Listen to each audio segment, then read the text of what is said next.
अस्सलाम वालेकुम। आज हम लोग 10th क्लास एक्सरसाइज करेंगे इस्तांबुल की। तो पहला क्वेश्चन है, इस्तांबुल पर मुसलमानों के पहले हमले की ख़ास बात क्या है। तो इस फर्स्ट क्वेश्चन का जो जवाब है वो ये है, इस हमले की ख़ास बात ये है कि इसमें जलीलुल कदर सहाबी हज़रत अयूब अंसारी रज़ियल्लाहु ताला अन्हु शरीक थे। इसी मुहिम के दौरान में इनका इंतकाल हुआ और वो इस्तांबुल में ही मदफून हुए, यानी दफन उनको वहीं पे किया गया। या सूफिया के बारे में आप क्या जानते हैं। तो इसके बारे में ये सेकंड क्वेश्चन है, सुल्तान मोहम्मद फातह ने 1452 में शहर इस्तांबुल पर पूरी मनसूबाबंदी के साथ हमला किया।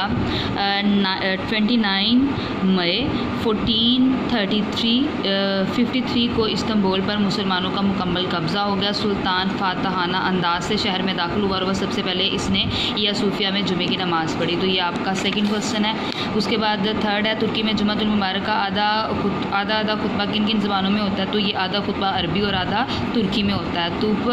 तूप कापी म्यूज़ियम का तारुफ अपने अल्फाज में लिखें। तो वहाँ का जो अजायब घर है उसके बारे में लिखना है। तो इस्तांबुल के अजायब खानों में तूप कापी की जो हैसियत है वो शोहराए आफाक है यहाँ रूमी, यानी ये बताए जा रहे हैं कि यहाँ पर ये जो अहद हैं, इन अहदों की जो लाखों कीमती अशियाँ वो वहाँ पे रखी गई हैं। उसके अलावा ये चीनी जो पानी वगैरह के भी जो अजायब है वहाँ पे भी ये रखे गए हैं। ठीक है, तो ये इसका चौथा क्वेश्चन था, उसका जवाब था। उसके बाद फिफ्थ वाला क्वेश्चन है, मुसन्निफ़ के शरीके सफ़र दोस्तों के नाम तहरीर करें, यानी वो जो इनके दोस्त थे जो इनके साथ गए थे उन दोस्तों के हम लोगों ने नाम लिखने हैं। तो ये हम लोगों ने लिखना है मोहतरमा खानम, मोहतरम डॉक्टर मोहम्मद शुएब,